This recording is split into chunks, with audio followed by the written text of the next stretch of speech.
Hey guys, welcome to She Knows Arsenal. My name is Jessica. I'm your host. You can follow me on Twitter at Jessino Tweets and at She Knows Arsenal. Welcome to another episode of the Daily Download, going through Arsenal's transfer news. And yeah, it's going to be one of those, you guys. I really think it's going to be one of those because, oh, by the way, let me know if the air conditioning is, too loud and I'll turn it off. It's like 100 degrees in LA. So that's why you're seeing this. Like my hair was down and just it being near my face it was just way too hot. And so I turn on the air conditioning. So if it's too loud, let me know and I'll turn it off. But yeah, I need the air. I'm sorry. But it's going to be one of those type of shows, you guys. I do think that, the transfer window always, especially for Arsenal, just represents like a roller coaster. It's always up and down. It's rarely linear. So there's a lot to unpack here with every single deal that we seem to be interested in, or every single link in uh, target, we're going after. There's some wrinkle there that we kind of need to talk about. So we're going to go through all of them. And then at the end, I guess I just want to have a short discussion on whether or not the praise for Adu was too soon. There was a lot of kind of, look at what Arsenal are doing. Adu's the Don, he's doing this, he's doing that. And I do think that, this is why, when we originally were talking about whether he deserved respect, for what he's done, we needed to wait until the end of the window because nothing is ever certain until these players are standing there with an Arsenal kit on. But we'll discuss that a little bit more towards the end. There's 94 of you guys in here already. Like the video, subscribe to the channel. And I am, let me check, 21 subscribers away. No, I can't do math. 31 subscribers? Oh my gosh. So no, I don't know. I'm like 21 subscribers away from 10,000. So if you're new here, please subscribe for me. I'd really appreciate it. If you're new to the channel, all that kind of stuff. So here we go. Let's get into Raphinha, the Raphinha deal being hijacked. Yesterday, news was coming out that, Chelsea had put in a 55 million, something around the 55 million pound mark bid for Raphinha. And it trumped whatever Arsenal had offered. And that deal seemed to be moving very, very quickly in the direction of Chelsea completing that deal. All of the Simon Phillips and the Matt Laws and all of those guys were all kind of speaking from, the same hymn sheet of this is moving quickly. Personal terms are going to be agreed. Raphinha could be a Chelsea player very, very soon. And so it became very clear to me from that moment that not really clear, but Arsenal are in kind of a similar situation that we've always been in, where if a team with more money and more status comes about, we can be easily brushed aside by these teams. So nothing is ever certain. And I think there was always a feeling with the Raphinha deal that if it was left too long, if Barcelona were not able to come up with the money, other teams within the Premier League that could afford him would start to look his direction. Because Raphinha is a very good player. Like he's a very, very talented player. And I think that's very clear because of, Barcelona, Spurs, Chelsea and Arsenal's interest in him. He is a very, very good player. So I think one of the things that's been a little bit disappointing to me is that the backtracking that some Arsenal fans have done, backtracking and saying Raphinha is average and he's this and that. He's not. He's not an average player. I personally think he would have taken us up a level, and I am disappointed that it doesn't look like he's going to be coming to Arsenal. Now, there's another wrinkle to this where today Deco was seen. Deco is Raphinha's agent, was seen outside of the Barcelona headquarters, and maybe a couple minutes after that, I think his name is Gerard Moreno or something like that. He's the one that broke the Frankie de Jong Manchester United news. He said that he had a bomb.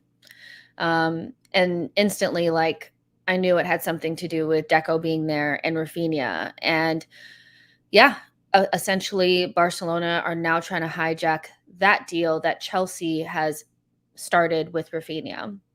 And I think this just all goes back to, the idea that agents are always working in the best interest of their client.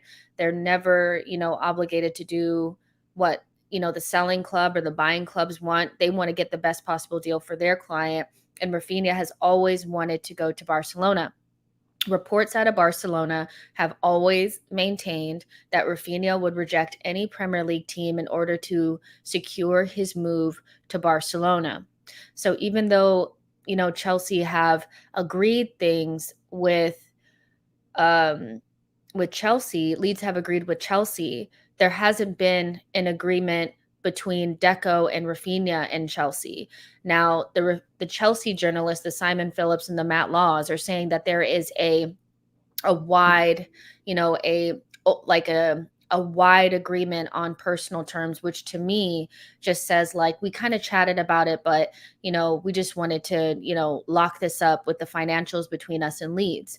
But Raphinha can, he can do personal terms with everybody.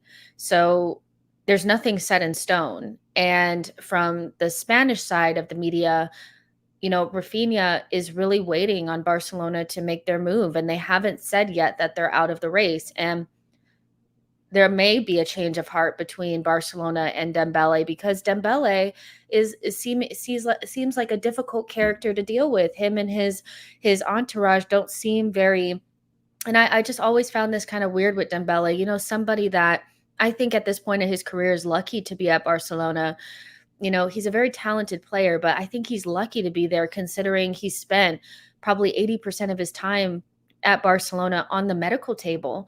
So he's being very difficult. And I do think that Barcelona coming into the new TV deal money and also getting the Frankie de Jong money, I think has put them in a different financial situation to maybe reprioritize things. And Deco is really pushing for Raphinha to get to Barcelona. So this is something that is open-ended. I think it all has to do with like, if Raphinha really wants to go to Barcelona, they need to convince Barcelona to come up on their offer. Their original offer was somewhere in the range of 35 million, and that's nowhere near good enough to get Raphinha to Barcelona in Leeds' eyes. So essentially, I mean, Raphinha has had personal terms agreed with Leeds since like January.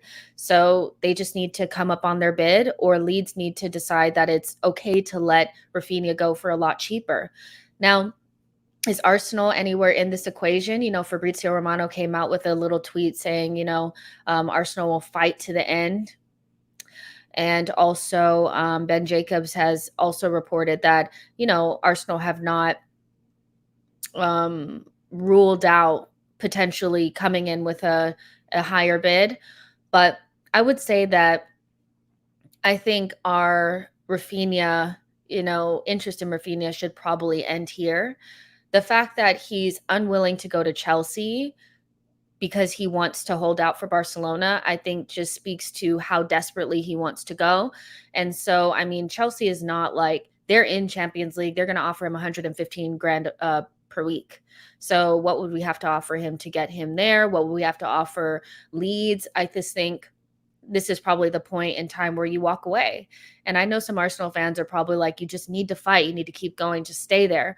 But I just wonder, in the time that we're sitting around waiting on Raphinha, which, will come into the point that I have in terms of Tielemans, is that if we have shifted money from midfield to prioritize Raphinha, and that's why we put Tielemans on the back burner, then I am uncomfortable with us continuing on this suicide mission to get Raphinha if that means that we're going to put the Tielemans situation in jeopardy.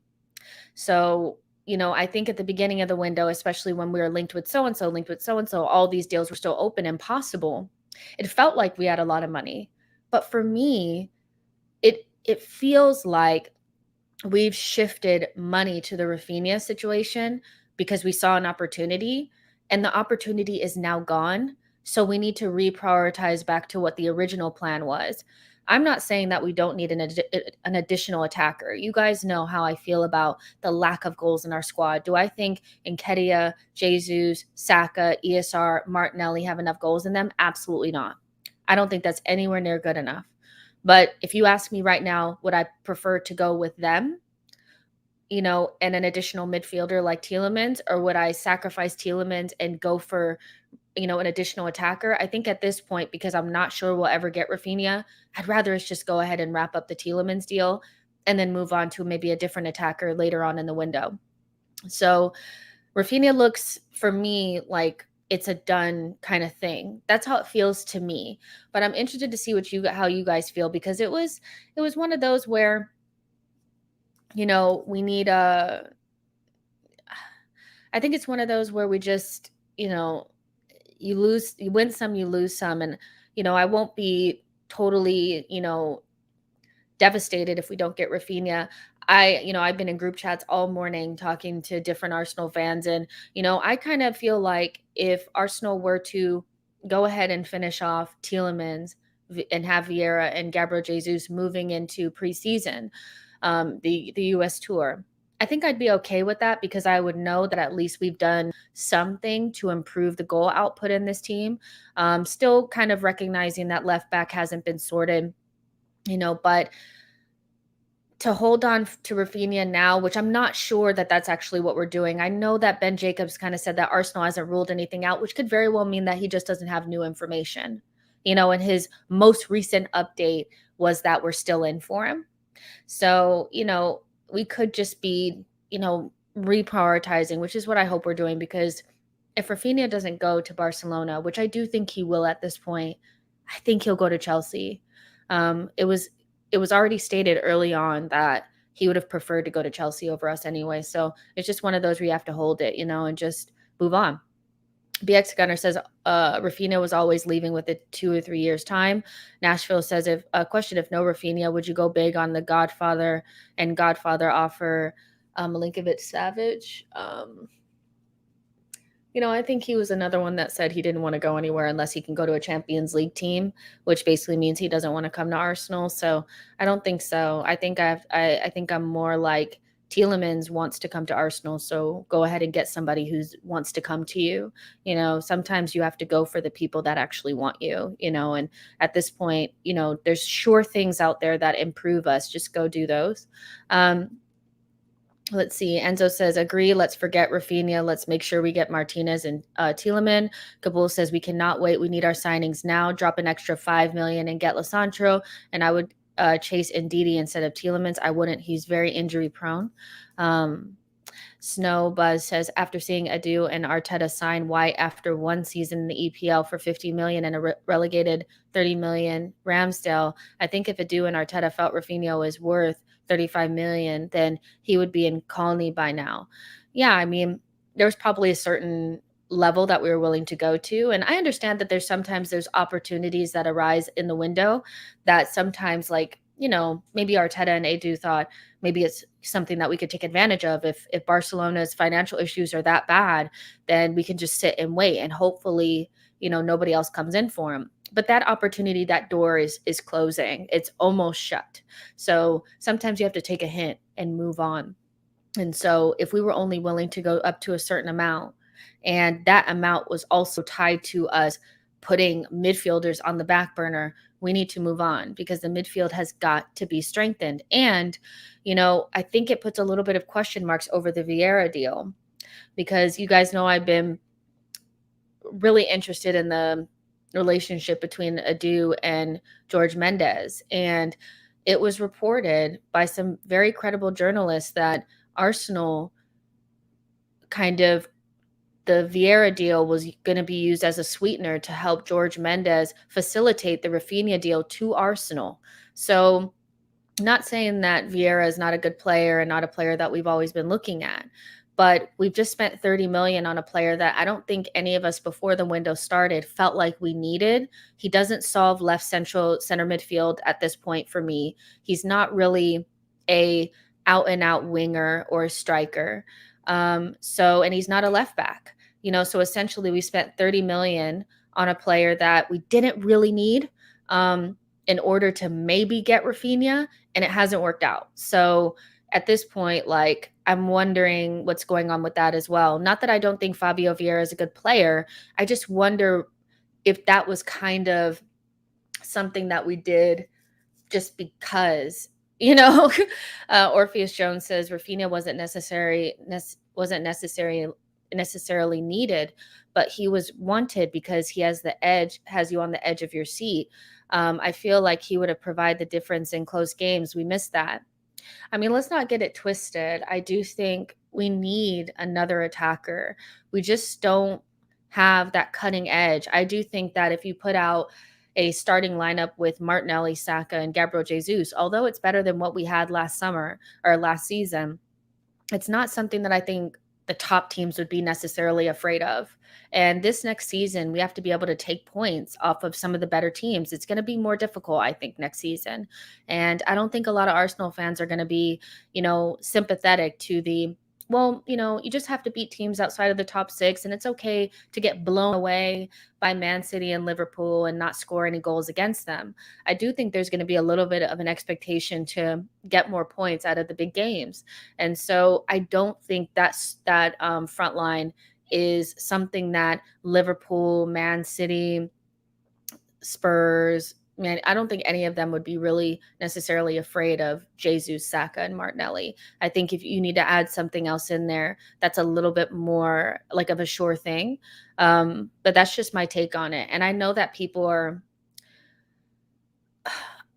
a lot of people are like, oh, well, does that mean that you don't rate Martinelli and Saka? That's not what I'm saying at all. I love those two players, but I just think they're young and inconsistent. And so, you're still a Gabriel Jesus injury away from Eddie Nketiah, Saka, and Martinelli. And we saw last season that that wasn't good enough. So we definitely need something else. And so I think also Arsenal prioritizing Raphinha over midfield shows you how they also see that we need more than those players. And I think that shows you that they don't think that those players are enough. So, there you have it. Psalm 51, thank you so much for your super chat. I really appreciate it. It says, let's hope we remain smart and savvy in the market. Yes to Tielemans and Martinez with one more. K9 says, Vieira helps balance our attack from previously lopsided right side skewed attack. I mean, he primarily plays off of the right-hand side, so not necessarily. I mean, a lot of people are saying, he can play here, he can play here, he can play here. He's mostly played off of the right. He also likened himself to Martin Odegaard. So we're getting another left-footed player that likes to play in the right half space. So for me, not addressing the left side of midfield, not addressing left back, these are all things that are going to continue our left side to be the weaker side and the right side to be overly stocked with these types of players. So for me, Vieira doesn't necessarily even out the attack. He just further bolsters the right side because he literally plays in the same areas as Martin Odegaard. So yeah, we need something else there, to be honest. Nashville says Raphinha raises a level. Gakpo feels like a sideways move. Jean Rene says, Jess, Sino, I hate to say it, but you're letting paper talk get to you. A sweetener deal. It doesn't make sense. It's not that deep. It does make sense though. And I think so it's not just reading papers and believing everything that's being said. It makes sense. And it came from a credible source. Just like we read things that say positive things and we just automatically believe it because we want to believe the positive. Just because this is something that doesn't really feel right or whatever, doesn't mean that that's not the truth. I'm not saying that Edu and Arteta don't rate Fabio Vieira. What I'm saying is that it was out there that they were hoping that that deal would facilitate a smooth relationship between Edu and George Mendes, somebody that we've never really dealt with that much. That relationship was supposed to really help us get to the front of the queue with Raphinha. So I'm not saying that we did not want Fabio Vieira at all. What I'm saying is that that was not a position that anybody said we needed to fill. Nobody said we needed another Odegaard type player that can play, 10 and 8. It's not what we were saying. So we've spent money on a position that nobody said we really needed. 30 million, by the way, that doesn't strengthen left center mid. He doesn't spell Granit Xhaka out of the starting lineup. And I just feel like every report has some truth in it. If you don't want to believe it all, that's fine. But journalists don't just make up things. There was something to that, whether you want to believe it or not. So we can't just only believe things that sound really good to us, because I every time something positive comes out about the club, people are shoving it down my throat saying, see, we're great, we're wonderful, we're this and that. Something that comes out that doesn't sound as positive is you're just believing paper talk. You got to keep it consistent. So there you go. But I don't think that anybody said we needed somebody like Fabio Vieira. And if he becomes more of a instead of player than an additional player, I do think we may have prioritized poorly in terms of what we needed. That's all I'm saying, you guys. So, yeah, journalists do not, they don't make up stories. They use a little bit of something that is truth, and sometimes they paint a narrative in a certain direction. Now, when it looked like we were going to get Raphinha, that looked like a positive narrative. Now that we're not getting him, it's fake. Journalists cannot just make up things. They get a piece of a truth and then paint a story based on the narrative that they want to put out there. It's actually a falsehood that journalists, like journalists that work for the Mirror, that work for CBS, that work for these different publications, they cannot just sit there and fabricate something. That's a fallacy, you guys. Like, we just don't like sometimes what's coming out. Blaze says, Jess, we need another forward because we can't allow Saka to play all games next season like he did last season. I mean, a lot of people are saying it's fine. Saka's better and, it wasn't a priority or anything. So I'm just going with what a lot of Arsenal fans are saying. Saka needed a backup more than Odegaard, because it's not like we don't have ESR, so yeah. But there you go. There's 250 of you guys in here. Like the video, subscribe to the channel. We're going to move on to Lisandro Martinez. Will he be hijacked next? Now, this is a deal that for me is starting to look a little funky. We supposedly put in a second bid a couple of days ago. It never got responded to. And then this morning, we were said to put in another bid to improve that second bid. And it was like 35 million euros plus 5 million euros, which is 40 million euros altogether. And which is not really what Ajax are looking for. I think they want 40 million pounds, which would mean that we would have to go up maybe 5 more million. Forgive my conversion. But, they also haven't responded to the third bid. And now the Manchester United kind of talking heads are saying that they're preparing a bid for Lisandro Martinez. Now, it could still go our way, but history tells me that, Arsenal are kind of the type of club that can get used to facilitate a deal going in another direction. And Lisandro Martinez at 1 minute wanted to come to Arsenal. Next minute, he's waiting and hoping that Manchester United put in a bid so that he can go there instead. Now, depending on what side you listen to, Manchester United talking heads are saying that he's going to go there. He wants to go there. He'd prefer to go there over Arsenal. Ajax are just waiting on Manchester United to bid.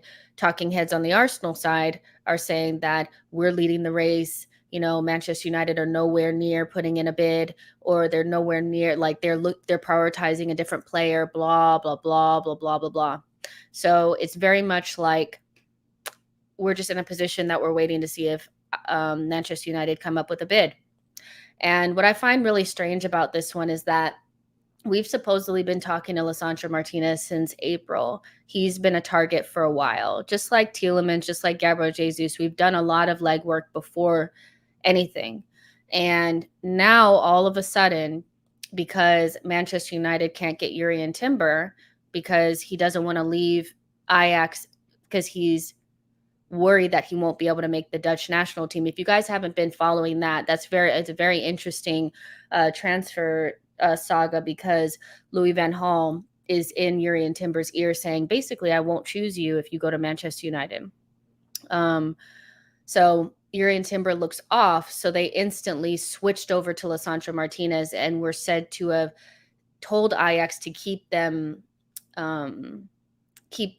notified of our interest and where we were in the process. So essentially, Manchester United don't have to do anything, just wait around and then bid at the very end and potentially just snatch him right off our plate. And so it's just weird because he feels like a priority for us, but he feels like we'll just take him kind of thing for Manchester United, because to go from looking at a right center back that can also play right back to a left-sided center back that can play left back, but you just signed Malacia and you already have 3 left backs, just feels kind of like we're not going to let him go to Arsenal. That's what it feels like to me. And so, it's one of those where I think we could wake up tomorrow and see that Manchester United had put in a bid for him. And their bid is said to be 40 million pounds or something like that. So, that's right inish around what Ajax want. Now, playing devil's advocate, it could be one of those where the Ajax side of the media are feeding that to Manchester United talking heads, and they're putting it out there and they don't know. And Ajax is saying basically Manchester United are going to put in what we really want. Arsenal, you come up or not. And so it's just a waiting game to see who's right and who's wrong. Is it the Arsenal talking heads? Is it the Manchester United talking heads? Who's right? Who's wrong? Are they both right? Does Arsenal and Manchester United both want him? Now, if it comes down to it and it's a bidding war and both of us are going after him, we're not going to win that, because Manchester United, as much as I don't like to say it, they have more money than we do. And they, Lisandro Martinez might just go because it's Ten Hag. So this is another one that's looking like maybe we should have just offered what was required and got it, tucked away before anybody could swoop in and potentially take him from us. Sam J. Dean has came out and wrote a little article about this, saying that Arsenal want to get it wrapped up soon because they know that they're going to have fierce competition from Manchester United. If that's the case, then put in a bid that they'll actually respond to. That's kind of like where I'm at with it. He's a priority for us. He's we'll take him for them. It would be a real shame if we didn't bring him in. I told you guys that this is a signing that I think is really important. I fear that the next level down from Lisandro Martinez is Aaron Hickey, and he's not somebody that moves me at this point. I don't think that he improves us. I don't think he solves our problems.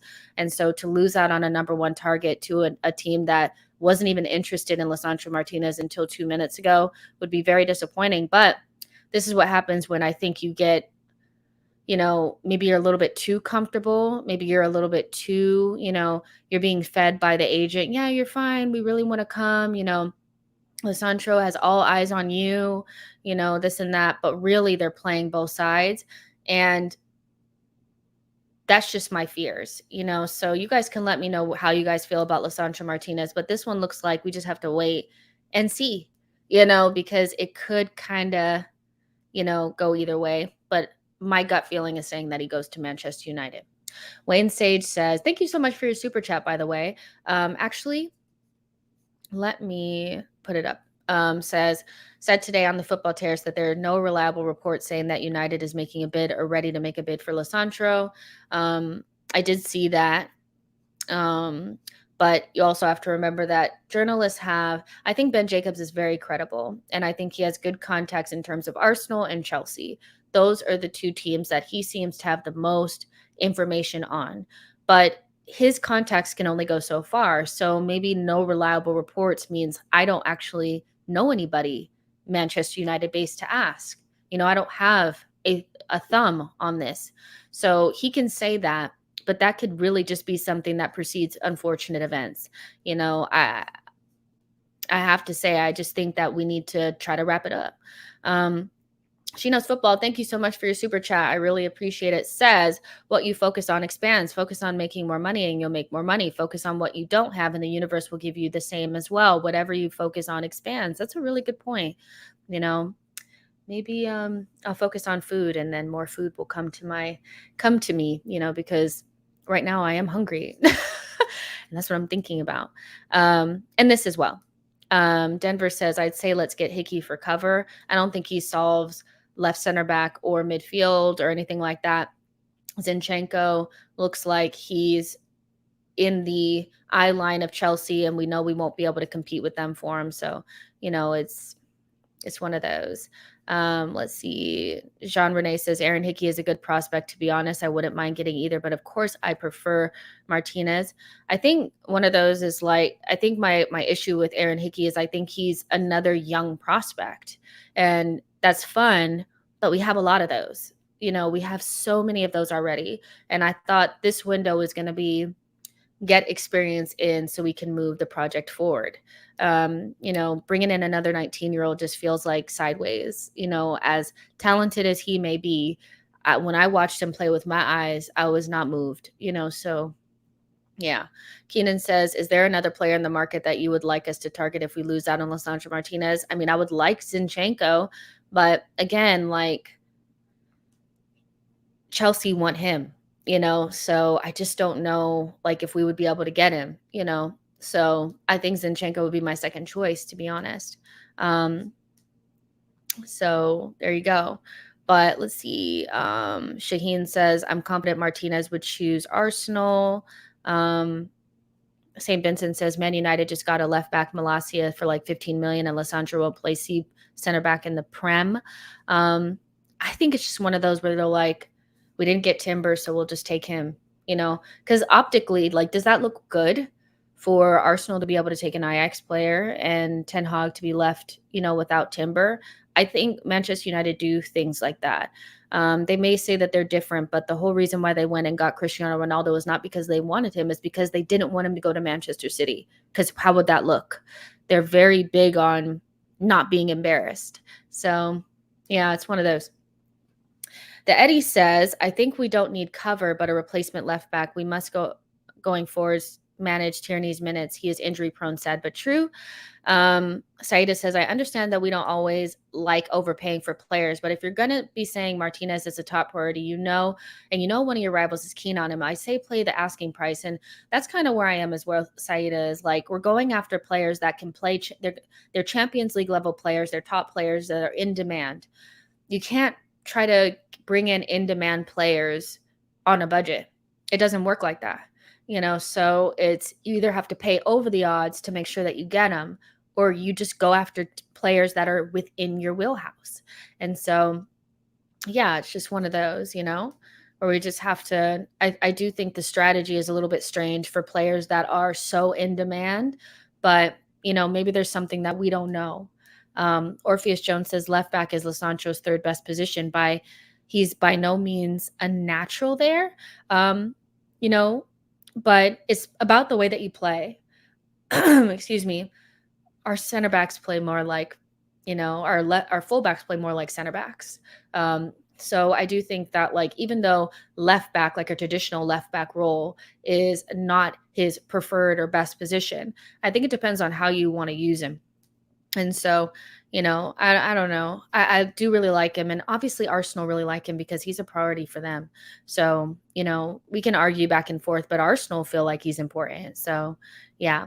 Oya Talani says, again, what if Arsenal know Manchester United is not interested from their sources? Yeah, maybe. We'll see. We will see. We'll see with it. I do think that the Raphinha situation does put a more doubt on other things and starts to make you think, okay, well, maybe this won't happen. Maybe that won't happen. So I understand that maybe my energy is not the same, which, like, don't mind me, guys, but I do think that, like, I've always kind of maintained that, like, I wasn't 100% sure we get Raphinha. It looked more possible, but I never said it was like 100%.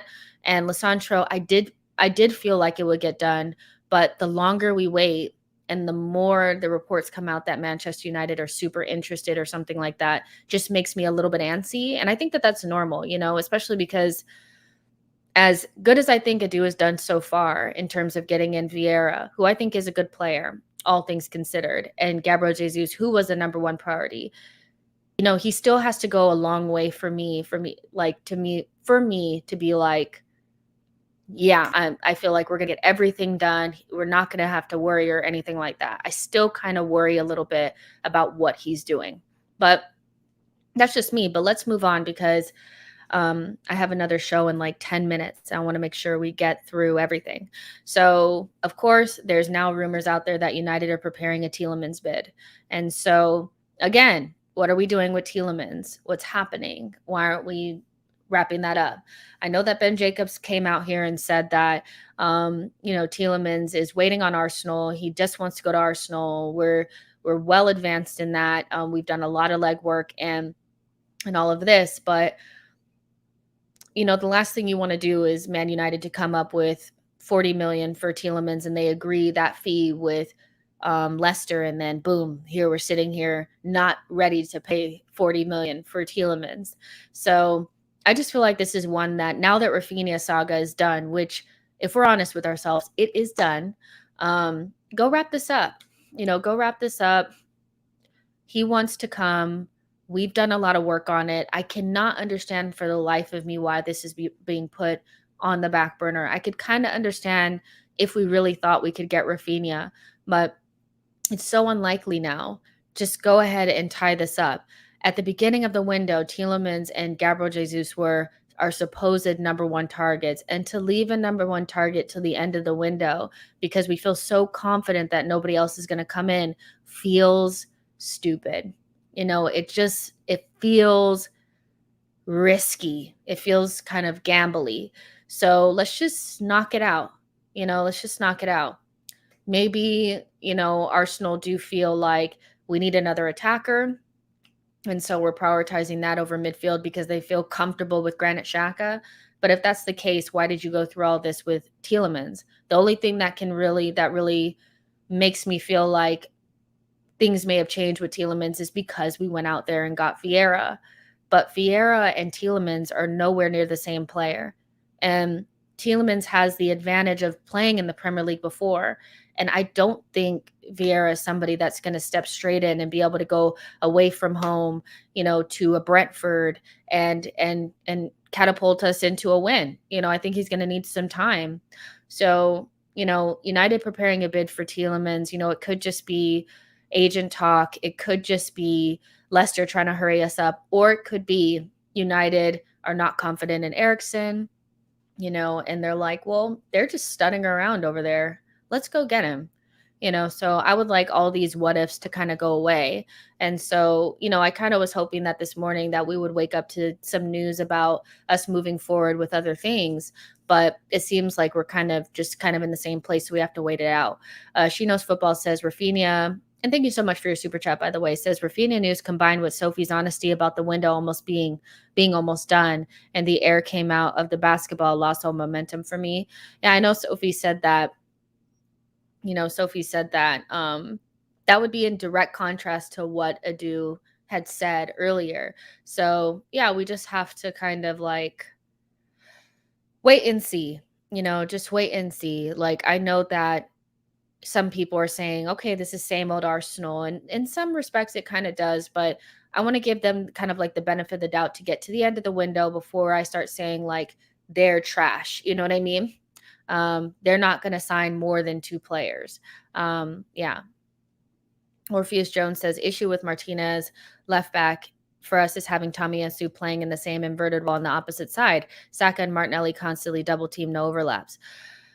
I think, we kind of talked about this, and what I was saying is that it's still the same 2-3-5 that it's always been. We've always been a 2-3-5 build-up team anyway. So it just depends on who's going to be staying back. So having 2 fullbacks staying back doesn't necessarily mean that Saka and Martinelli won't have anybody with them. You'll have 2 8s, free 8s that could get in and around.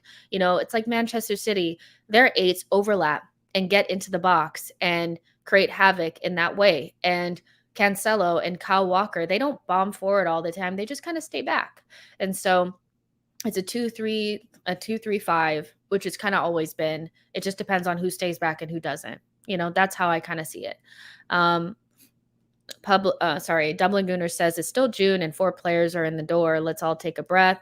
I know it's 4 players are in, but I do think, do you really count Marquinhos and Matt Turner? Matt Turner was done in January, and Marquinhos is like a kid that we just took a punt on. I think what people are worried about is the meat of the window. especially now that Chelsea and Man United have kind of caught up. Um, it's a worry, you know, especially because every single player that we're linked to is linked to one or two of our rivals. That is something I haven't seen in windows past. Um, Roy Talani says, I agree with your regarding Tielemans. If he is our priority target in midfield, makes no sense to delay. Exactly. So yeah, you guys, but this is going to be a short one. If you guys want to hang out a little bit longer, I'm going to be on Gold Diggers in just a second. Let me see if they sent the link to me. Actually, yeah, we're gonna pre-record it and it's gonna come out tomorrow. So tomorrow, okay, just to let you guys know before you guys get out of here, like the video, subscribe to the channel. There's almost 300 of you guys in here. I'm gonna be out of town from Thursday to Monday. So if anything breaks, of course, I'll grab my phone and record something and put it up here for you guys, a little, you know, explainer or something like that. I'll try to maybe bring my tripod so I can go live, but maybe there won't be as much content. So, you know, don't hate me. You know what I mean? But I'm going wine tasting. I'm going to Napa. And so I'm going to drink my head off and not think so much about these transfers for the next 4 days. Okay. But there's going to be a show coming out from Gold Diggers tomorrow, Thursday morning. And so I'll be on that. So I'll repost it. So if you're following me on Twitter, you'll be able to find my thoughts on the transfer window there as well. Just in case you guys are like, oh my gosh, she like left us and she's not putting out any more content. There's something's going to be out there, right? And you guys know I can't stay away. So there'll be something for you guys, but I just wanted to warn you just in case I'm too drunk to do anything. But make sure you guys like the video, subscribe to the channel. I know this was a short one, but I want to make sure I get something out. Yeah. And if maybe tomorrow morning, if something happens like they, you know, announce Gabriel Jesus, I will try to get on before I get on the plane. Okay. I'll see you guys on the next one. Bye, y'all.